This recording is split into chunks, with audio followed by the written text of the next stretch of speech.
Bon dia, lletraferits. En aquest vídeo us exposaré diversos grans autors de la literatura universal que van crear les seves obres en estats en moments d'aïllament, en moments en què estaven a la presó o que estaven sols al mig del bosc o que havien decidit simplement viure una època de manera solitària. D'aquesta manera establim una connexió, establim un lligam entre la situació actual a causa de la crisi tan greu del coronavirus i l'elaboració d'aquestes grans obres de la literatura universal, tot i que m'he centrat exclusivament en la literatura occidental. Potser durant aquests dies en què tothom ha de passar tantes hores a casa, tantes hores isolat, entre cometes, aïllat a casa, neix un gran escriptor, neix una gran obra de la literatura catalana o de la literatura universal. Seria treure una flor enmig d'un incendi. Perdoneu-me, però és que avui estic una mica metafòric. El primer escriptor que volia comentar-vos és Henry David Thoreau, però farem una mica d'explicació mitjançant un capítol de Merlí en què hi ha un fragment en què s'explica de quina manera l'aïllament a causa d'una injustícia pot provocar el naixement de grans obres literàries i també ell, de manera voluntària, a banda de la desobediència civil que va escriure, també va escriure La vida als boscos o Walden, i també seria una espècie d'aïllament, però en aquest cas voluntari, per marxar de la societat i viure enmig de la natura. Ell era un gran defensor d'unir-nos als nostres orígens naturals. Estic segura que al Merlí li encanta un filòsof que es diu Henry David Thoreau. Aquest home va escriure un llibre que es diu La desobediència civil. Entre l'any 1846 i el 1848 va haver-hi una guerra entre Mèxic i els Estats Units, que va acabar amb l'annexió de Texas, Califòrnia i Nou Mèxic. El govern dels Estats Units va reclamar una sèrie d'impostos als ciutadans que van fer perdre la paciència a Thoreau. Ell pensava que amb l'ampliació del territori dels Estats Units estendria el problema de l'esclavitud. I Thoreau no va pagar ni un sol cèntim de la seva butxaca a l'Estat. Però el devien ficar a la presó.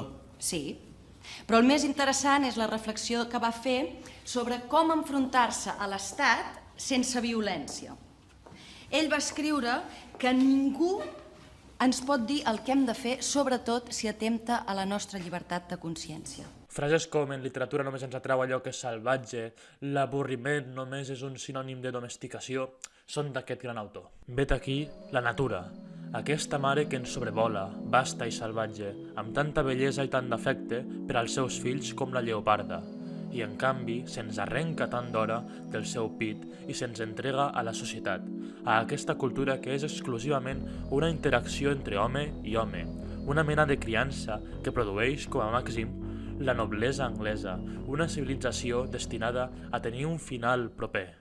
El segon escriptor que volia destacar és Víctor Frank, que va ser un psiquiatre, un neuròleg i un filòsof jueu. Des de l'any 1942 fins a l'any 1945 va estar deportat en diferents camps de concentració, d'entre els quals hi havia el d'Auschwitz.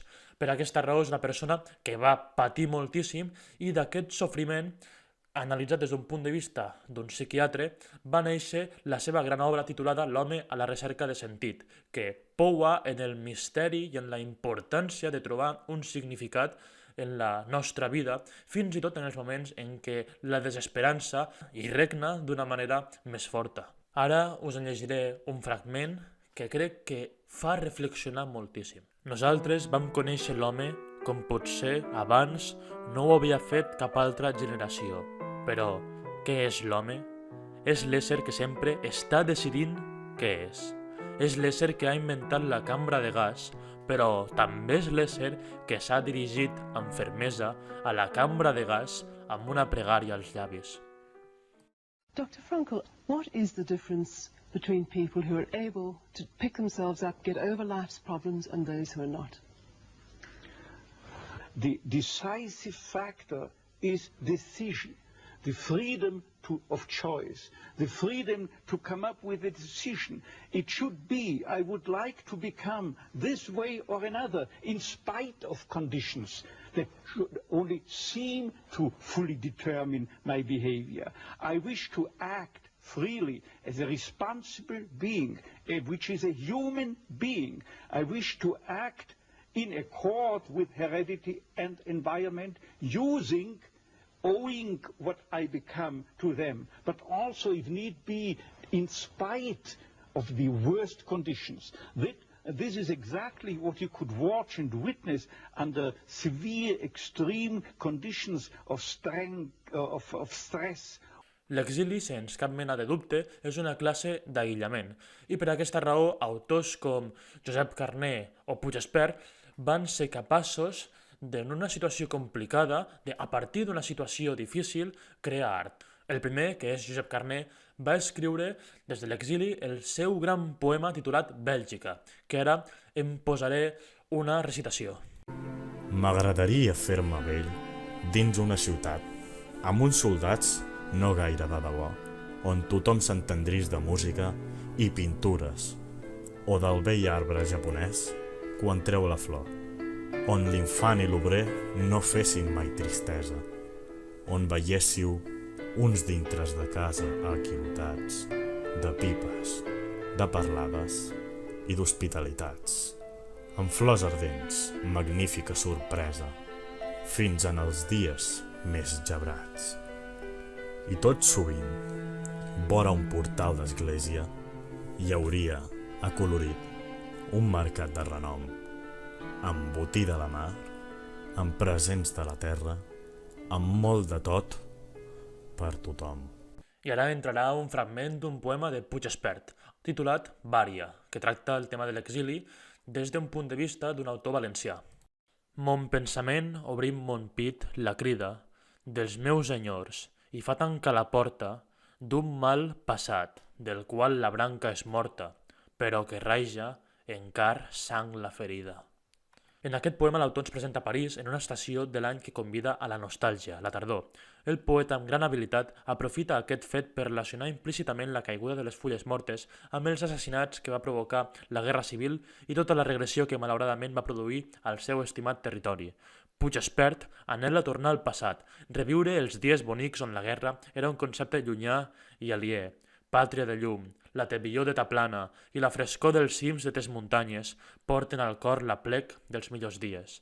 A més, ens confessa, amb una magistral comparació, que no ha pogut oblidar els qui van destruir el seu país perquè raja encar sang la ferida.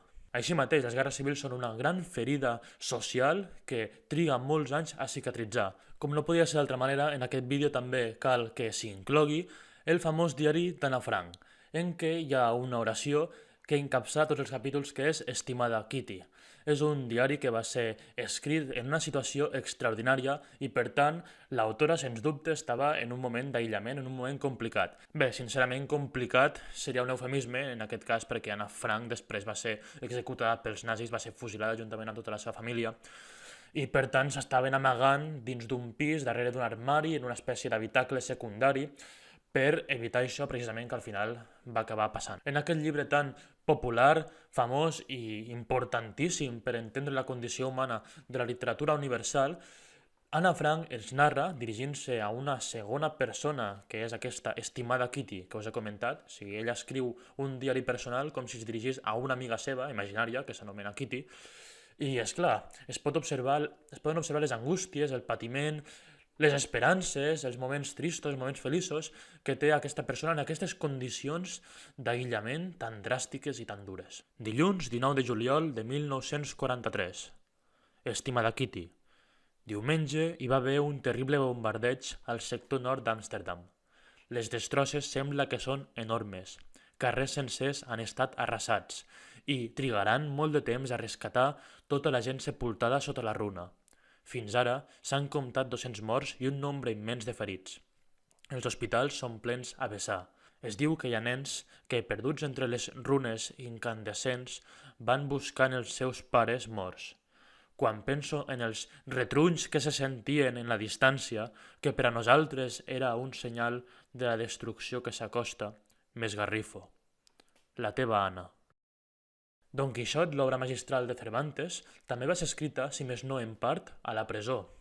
Atento a este tucatón que quiere aconsejarte y ser norte y guía, que te encamine y saque a seguro puerto de este mar proceloso donde vas a engolfarte, que los oficios y grandes cargos no son otra cosa sino un golfo profundo de confusiones. Primeramente, has de temer a Dios porque en el temerle está la sabiduría, y siendo sabio no podrás errar en nada. I és que quan hom està aïllat en contra de la seva voluntat, en una presó, en una garjola, el que passa és que com que el cos físicament no es pot moure, la ment vola amb més força, la ment s'escapa amb més força i per aquesta raó, ja sigui la necessitat d'imaginar una realitat alternativa o ja sigui simplement les ànsies de superar l'avorriment, grans obres literàries o que grans obres en general, també científiques, apareguin en aquests moments. Dins de totes aquestes inspiracions literàries que van néixer de la presó, que són fruit de l'aïllament, també hi ha el cas de l'escriptor Dostoievski. Dostoievski, per tenir un punt de vista propi i crític, per tenir, a cap i a la fi, les seves idees que no estaven d'acord ni molt menys amb les del tsar de la seva època, per criticar, per tant, el poder de la Rússia d'aquell moment va haver d'enfrontar-se a una execució que a l'últim moment es va aturar, però ja veureu que tot això és molt interessant i he deixat uns fragments d'un documental en què ho podreu observar, podreu copsar com es va forjar un dels grans escriptors de tota la literatura universal. En la Rusia de aquellos días era muy difícil mirar alrededor y no sublevarse de alguna forma. Se trataba de un grupo de personas que se reunían todos los viernes para hablar de ideas de las que se supone que no tenían que hablar. A primera hora del 23 de abril de 1849, la policía accede al apartamento de Dostoyevsky y se lleva al escritor a la fortaleza inmunda de Peter y Paul, donde fue encarcelado junto con 20 compañeros socialistas. Convocaron a los condenados y a un escuadrón en la plaza Smirnov.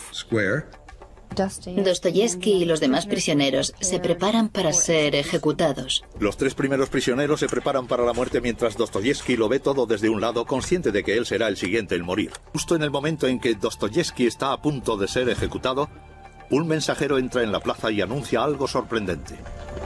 La vida de los prisioneros es perdonada. En el último momento posible, el ayudante del zar dice: efectivamente, no era más que una broma. Dostoyevsky había estado a un paso de la muerte. Al regresar a su celda, escribió una carta a su hermano. Ahora echo la vista hacia atrás y pienso en todo el tiempo que he desperdiciado. A partir de ahora cambiaré mi vida. Naceré bajo una nueva forma. Volveré a nacer y mejoraré. En lugar de la ejecución, el zar sentenció a Dostoyevsky a 4 años de trabajos forzados en Siberia. També veureu que en aquell creixement com a escriptor, com a humanista, la presó, l'aïllament, els treballs forçats, conviure amb persones que eren delinqüents, que realment eren persones perilloses, va fer que Dostoievsky tingués una visió molt acurada de les penes i de les glòries de l'ésser humà. Tolstoi, des d'un punt de vista sociològic, és molt interessant. En canvi, Dostoievsky és molt substancial des d'un punt de vista psicològic. Aprofundeix molt en la psicologia dels seus personatges. Aquí us deixaré algunes reflexions de Cultura 14, d'aquesta revista online tan bona relacionada amb la cultura que tenim en llengua catalana, que palesen aquest coneixement tan profund que tenia Dostoievsky de l'ésser humà.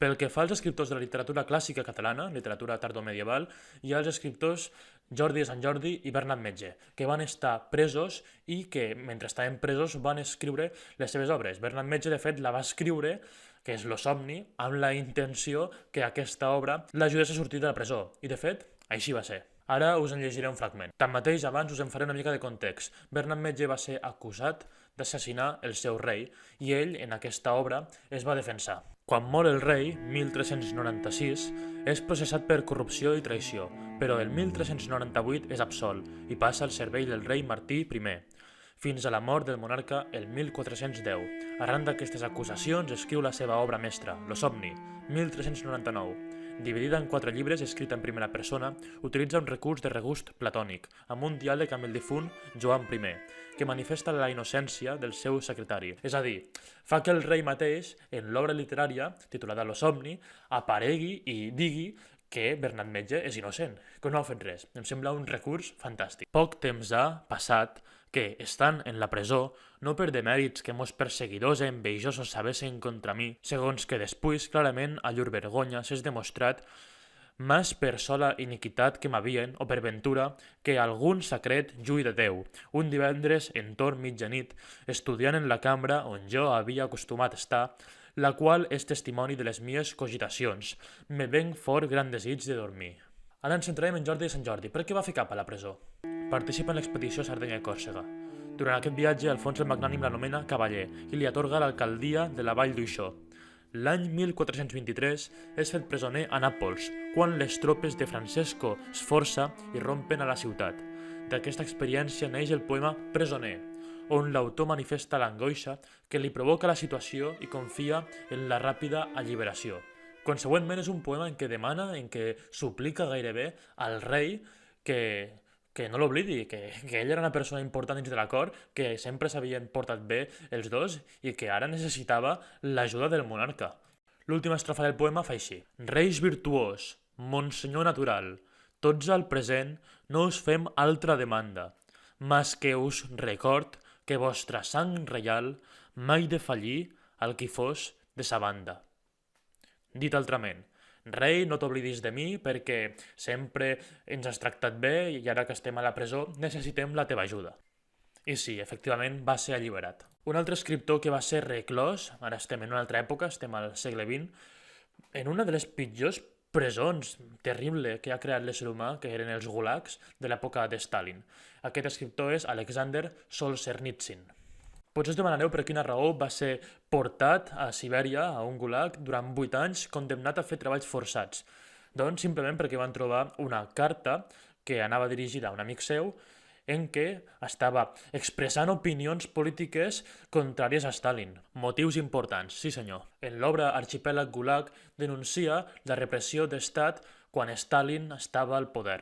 Ara us en llegiré un petit fragment. Quan es roseguen els ossos d'una ratapinyada en descomposició, es veu el brot fet amb cranis de cavalls morts, es fumen cigarrets de fem o es veu un metge prenent-li el pols a un presoner i assegurar als funcionaris que pot suportar uns quants minuts més de tortura. Quan es condueix un home a certes situacions, aquest home ja roman eximit de tot deure amb els seus semblants. Per tant, em sembla un llibre molt interessant que tothom hauria de llegir i durant aquest temps, si voleu llegir llibres, aprofiteu perquè ara que estem aïllats a causa del coronavirus, podem llegir, podem gaudir d'obres que van ser creades en una situació també d'aïllament, en una situació en què les persones estaven privades de la seva llibertat i per aquesta raó hi podem empatitzar més fàcilment. De fet, la història es va repetint i ara fa uns 100 anys Josep Pla deia al Quadern Gris: 8 de març de 1918. Com que hi ha tanta grip, han hagut de clausurar la universitat. D'ençà d'aquest fet, el meu germà i jo vivim a casa, a Palafrugell, amb la família. Som 2 estudiants desvagats. El meu germà, que és un gran afeccionat a jugar a futbol, malgrat haver-s'hi ja trencat un braç i una cama, el veig purament a les hores de repàs. Ell fa la seva vida, jo vaig tirant. No enyoro pas Barcelona i menys la universitat. La vida de poble, amb els amics que hi tinc, m'agrada. Jo personalment em trobo en una situació molt semblant perquè estudio filologia catalana a la Universitat Rovira i Virgili, a Tarragona, però he vingut al poble, soc a Tivissa, perquè vaja, prefereixo passar aquests dies amb la família, a la meva casa i no a un pis d'estudiants, que Tarragona està bé, és una ciutat bonica, però no hi ha res com les muntanyes del meu poble, aquesta serra. Ai, Tivissa, Tivissa. És el bressol de ma infantesa, com diria un tal Jacint Verdaguer. I res, us volia recordar que si us agrada el vídeo us podeu subscriure al canal, m'ajudareu moltíssim si el compartiu, si li doneu m'agrada i si el compartiu sobretot, que s'estengui la cultura, que s'estengui la literatura, que s'estengui Lletra Ferint. Així que això és tot. Espero que us cuideu, molta salut aquests dies. Els catalans a vegades ens saludem dient salut, doncs aquests dies encara més, salut, perquè és molt important prendre les mesures necessàries perquè aquest virus es pugui contenir i puguem tornar a la normalitat. Moltes gràcies per mirar el vídeo i fins la propera. Salut, força i pessetes, lo demés són punyetes. És broma, l'amor és importantíssim. Fins una altra.